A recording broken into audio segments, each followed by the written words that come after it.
Who am I supposed to market to? Hey there, I'm Mark Scott. Thanks for checking out another voiceover tip. Make sure you like and subscribe to the channel. Get notified every time a new tip video gets posted. Plus, you'll also be able to get notified about Free Advice Friday. I go live right here on YouTube, and I'll answer your specific voiceover business and marketing questions for free on a Friday. Check out Free Advice Friday, Friday afternoons at 1 o'clock Eastern. So you've got your demos, and you know that you need to market. You've been told that you're supposed to market. You know you got to get out there and you got to find those leads and contact those leads. But now the question is, where the heck do I find the leads and who am I supposed to market to? I've got a few things that I want you to take into consideration that I think that are going to help you solve that problem. So first and foremost, tip number one, what demos do you have? The demos that you have available to you are going to really determine the direction of your marketing efforts. And what I mean by that is, let's say that you want to do characters, gaming, animation. That's what you're passionate about. That's what you want to pursue. But all you've got is a commercial demo. That's going to be a problem. The demos that you have available are going to dictate the type of voiceover work that you can go out there and get. Now, before I start getting angry emails, can you go out and find opportunities in the genres that you want without specific demos? It is possible, but it's going to be a lot harder. You can't start marketing to other genres if you don't have the corresponding demo. They're just not going to take you seriously. They're not going to listen and consider you the same way because there's a lot of voice actors out there that are marketing with the proper demos.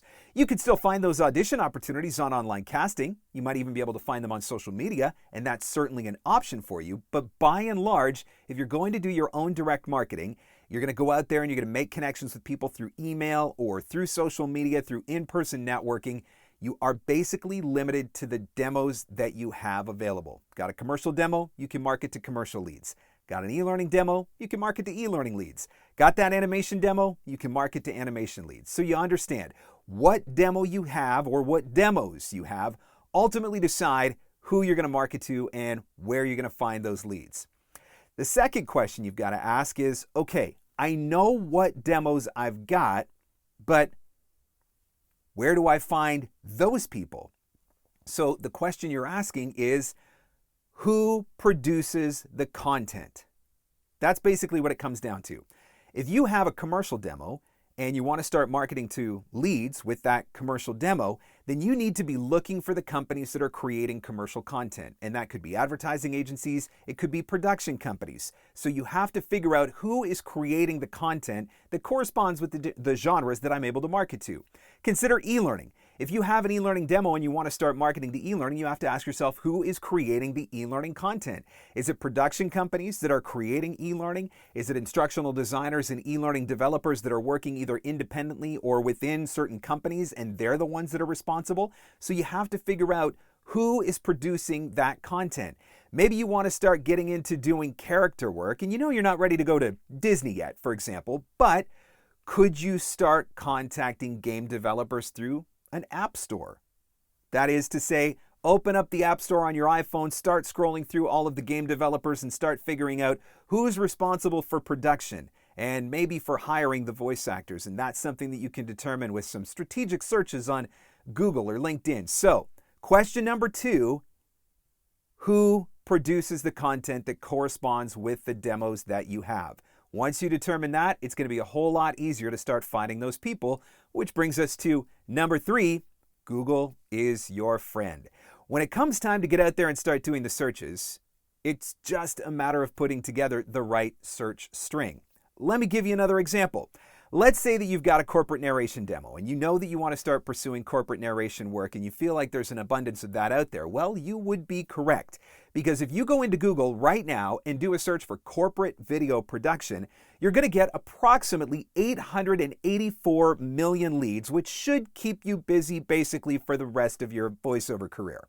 Now, that's just one example of one genre with one demo. Take that even further by putting in the right search strings for all of the different demos that you have. Google will be your friend. It's going to take a little bit of sleuthing work. I always like to tell voice actors that I'm coaching, it's time to channel your inner Scooby-Doo.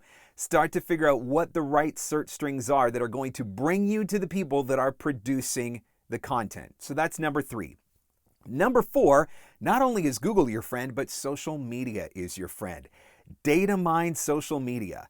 All of these people that are creating this content, whether it's commercial content, video content, e-learning content, gaming, character, audiobooks, whatever, all of these people that are creating content are probably sharing it in some form or fashion on social media. So you have to figure out what social media platforms your buyers are hanging out on. Is there a specific social network that lends itself to the type of voiceover work that you want to pursue? As an example, Twitter is incredibly popular amongst the gaming and the animation community. And so there's probably a pretty good chance that you're going to be able to find some of those opportunities on Twitter. Build your network there. Data mine that platform. It's good for more things than just complaining about politics, as an example. So figure out where your buyers are on social media and use those social media platforms as a way to data mine.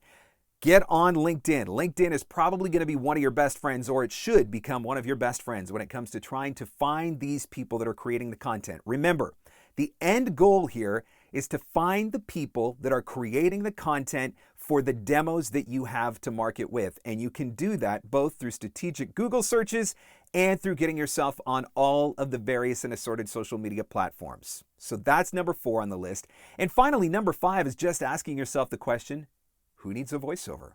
Now, I know that sounds like, really, Mark? Really, that's what you're giving me? But if you stop and think about that for a minute, where do you hear voiceover?